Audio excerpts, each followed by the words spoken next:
with us constantly applying labels to everything, what's one more label? So today, we are sorting books as what kind of tea flavors they would be. I've been wanting to make this video for a while, but I decided to make it today because a couple weeks ago I won the Screechiverse raffle and I got the package in the mail just over the weekend, and I got this beautiful Rovkin tea mug. Like, how beautiful is that? So with that out of the way, let's get started. Before we get started, I'm going to be basing these teas off of a couple different qualifications. First, the main character. What the main character would drink, kind of vibes that they give off. And then two, setting. Setting totally plays a role in this because it's all about what kind of tea would they even have to begin with. And third, just going straight off vibes. Whatever else is there, if it's the plot, if it's just a certain character's preferences, or if it's really just like something that they drink actually in the book. A little scarf with Alina's antlers on them. I came with the tea. I'm so excited about that. But to begin, while my tea's hot, while I have this lovely little Alina scarf on, we will start with Shadow and Bone. So for the Shadow and Bone series, I was thinking some kind of warm tea you would want to drink during a Russian winter. And so that's why I had to go with some kind of like warm winter tea. Inside of it has like cinnamon and ginger and cloves, and it's just, that's the kind of tea I'm thinking for Shadow and Bone. Now, Six of Crows. First off, if we're ring off the vibes, like, we gotta go with some kind of black tea. I was just saying, straight black tea, you know, that's their business. They're just straight across. Of course, like if you're Nina or Inej, you would definitely put like a dash of sugar and some cream and milk in it because they always cut like Kaz's straight. Oh, I'm all business right off. So they wouldn't drink the tea straight, but I'm still thinking it would be a straight black tea. But I will say, the interesting thing, the one packet of tea that they did send me was the Stash double spice chai. Ooh, chai aux épices doublées, si tu parles français.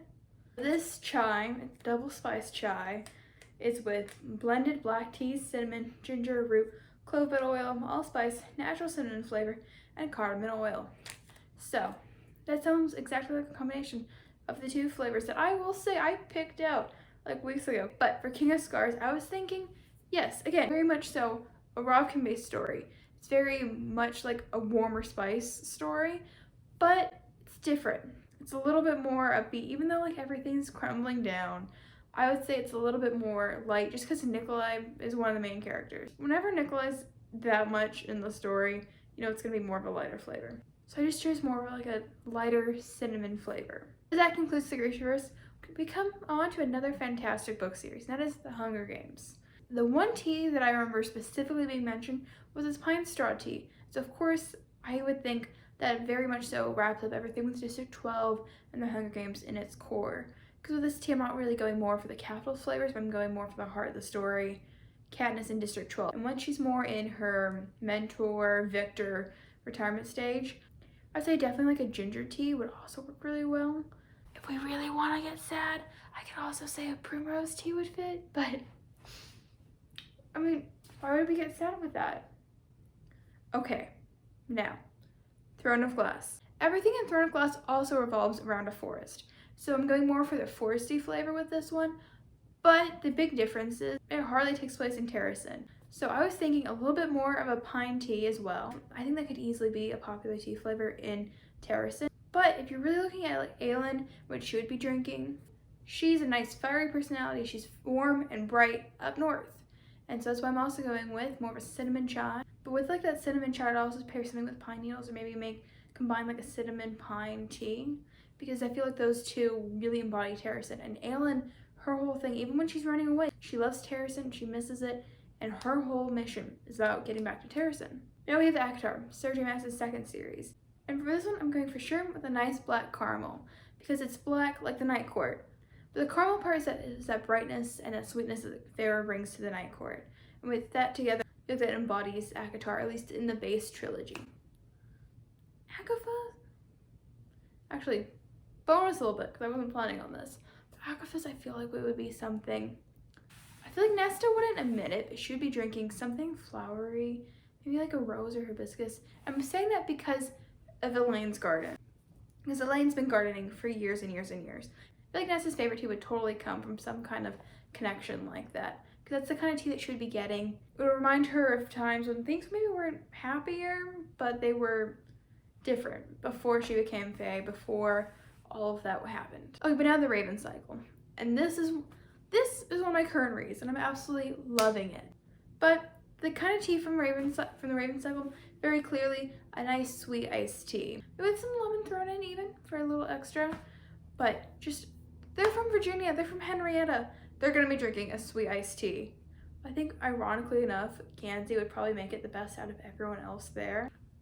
I have that gut feeling. I feel like that's how it would go down. Now, for Percy Jackson and the Olympians, this was one of my favorite book series growing up. And, okay, admittedly, I haven't tried this kind of tea. I don't really have a sense of what it would necessarily taste like, but I had to go with the blue tea, and I found this butterfly blue pea flower tea, and it looks really good, but Percy wouldn't drink it if it's not blue.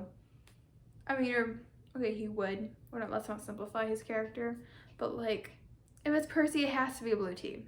Come on there. Heroes of Olympus, while Percy would totally stick with his blue tea, I feel like it's more of like a sage tea. They're going to the Mediterranean, it's a tea that I just feel like very much so fits their journey. But also, when I was doing my research, yes, I did tea research. When I was doing my research, I found out that sage apparently helps restoring memory and like improving your memory. And that is the kind of tea I think everyone in Heroes of Olympus would definitely need. There are so many more books that I would love to talk about. There's so many more characters I would love to delve into. If you want to see those, please leave me a comment below and tell me exactly what kind of books you would love to see next. I hope you have a wonderful day. I hope you enjoyed these 9+1 book series as types of tea. And be sure to have a great day. Bye! What tea flavor screams the book's name? What's the vibe you pick up from the book flavor? What's the vibe and the tea flavor that you pick up from the book?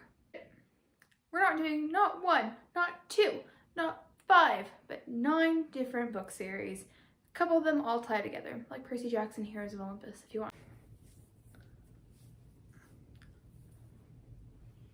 Full Alina's antlers.